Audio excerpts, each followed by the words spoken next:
Allez, pour aller plus loin, dans l'étape 3, créer des calculs, on va traiter le cas des calculs multirelationnels. Alors ces cas, ce sont les cas où ponctuellement on veut effectuer un calcul selon une relation différente que celle de notre modèle relationnel. Donc le cas le plus fréquent, c'est celui des dates. Il arrive en fait souvent qu'une table contienne différentes dates. Ici, dans notre exemple, on a dans une même table une date d'achat et une date de livraison. Mais dans notre modèle relationnel, une seule date ne peut être reliée à notre table calendrier. Et donc ici, on a choisi la date d'achat. Alors dans ce cas-là, comment on fait pour évaluer le nombre de livraisons effectuées par mois selon la date de livraison ? Donc on va prendre cet exemple. Dans Power BI, c'est exactement la même chose. On a une table des ventes dans laquelle on a une date d'achat, une date de livraison. Et puis donc dans notre modèle relationnel, c'est notre date d'achat qui est reliée à notre table calendrier.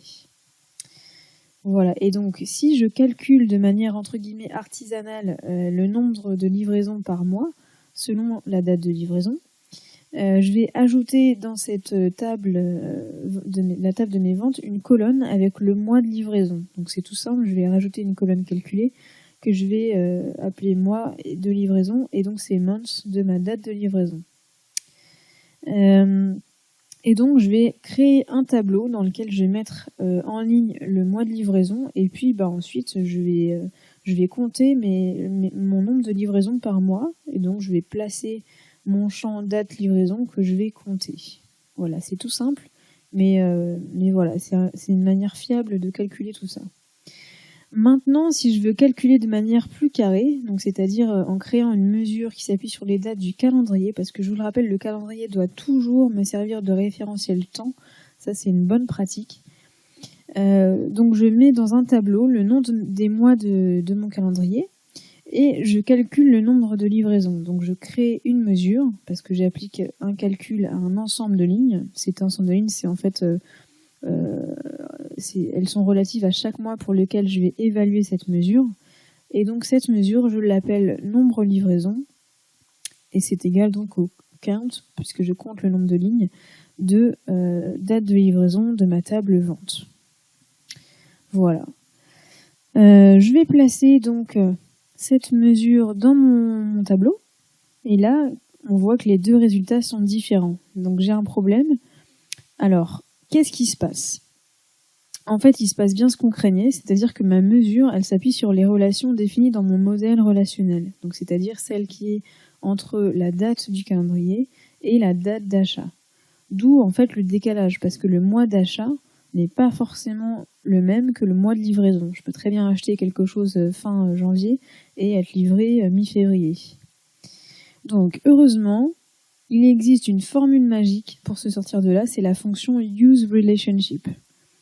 Cette fonction useRelationship, elle nous permet d'utiliser une relation de manière ponctuelle. Donc, pour pouvoir utiliser useRelationship, il faut d'abord que je définisse la relation dans mon modèle relationnel des données. Donc, c'est ce que je vais faire. Je vais dans la vue des relations et je vais créer une deuxième relation en liant cette fois-ci ma date de livraison avec la date du calendrier. Alors, qu'est-ce qui se passe ? On voit en fait que la relation apparaît en pointillé. Donc, on va double-cliquer dessus.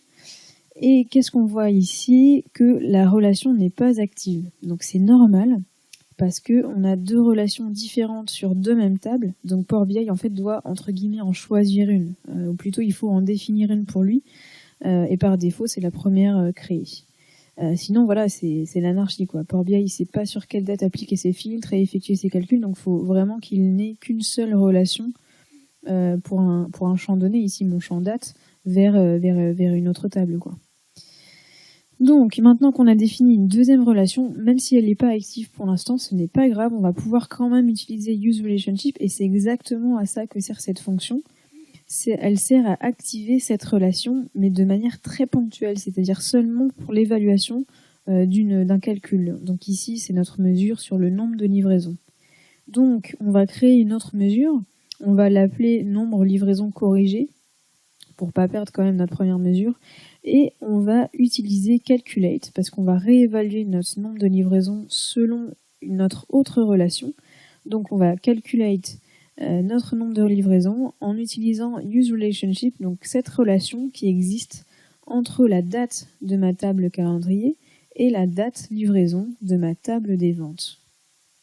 Voilà, ça c'est ma mesure que je vais ensuite pouvoir placer dans mon tableau.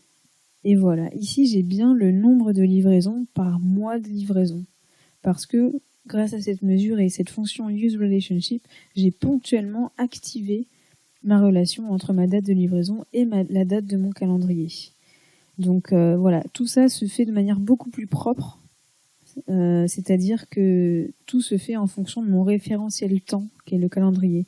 Et donc voilà, c'est quand même beaucoup plus propre que de simplement faire un tableau croisé dynamique et de rajouter une colonne mois à ma table des ventes.